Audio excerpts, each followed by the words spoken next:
What's up guys, my name is Fit and we just hit 100 subscribers, and today I thought I'd show you guys step by step on how to actually do rest maxing. My most popular video on this channel is that you need to start rest maxing, and it is highly inspired by Mike Mentzer and Dorian Yates and everything that I've learned over the years with trial and error and how I become more and more fit and in shape over the years. And I thought today I'll show you guys exactly how. So my routine is, even if you're advanced, I would say this is pretty good. You should maximum train, this is weight training, resistance training, 3 times a week. That is the maximum, okay? You go hard. Your progressive overload is in your focus, okay? Which is obvious. But the thing is, you have 3 days of the week where you work out very hard. But 7 days a week you're on a diet, or it's a lifestyle. I don't say diet, but for you to understand what I'm saying, it's a diet. So the diet is the most important part. So if you do this 24/7 and you go hard 3 times a week, that is recipe for perfection, even though perfection is impossible. Okay, so for what can you do the other days? Obviously you should rest a lot, which is the main thing about this entire thing in and of itself.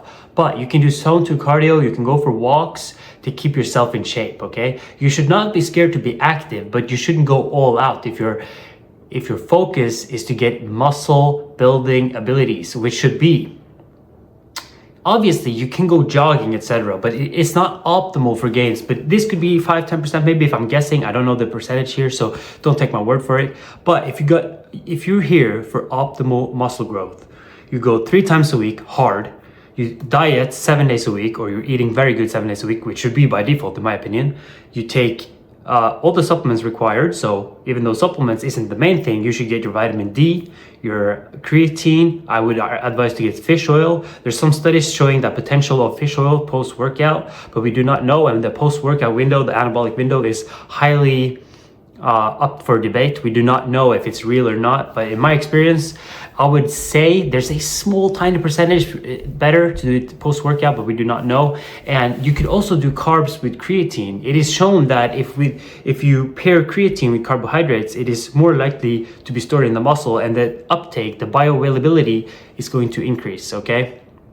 So what you're gonna do is, you go hard in the gym 3 times a week, you warm up, you get in the sets, you do maybe 4 exercises, and you do 2 sets each to failure.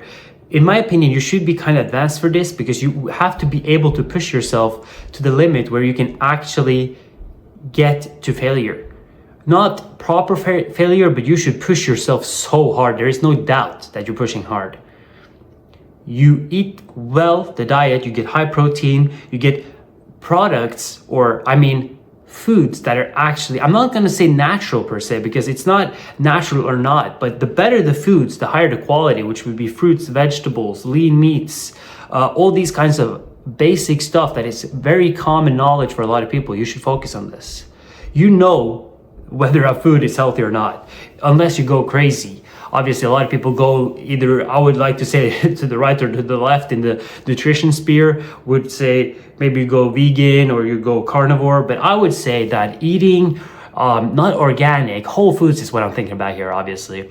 You should be thinking about whole foods, but not all the time. You should not be strict on yourself, because that could increase your cortisol levels and mental fatigue if you're constantly worrying about, I gotta eat perfect. So that is not perfection. Perfection is being relaxed and say, this is about the journey. You're going to work out hard and you're going to eat very well, okay? And if you're interested in coaching, I'm going to set up my Stripe account very soon, and hopefully I can help some of you guys out. And if you have any questions, let me know down below. And I hope you guys like the video.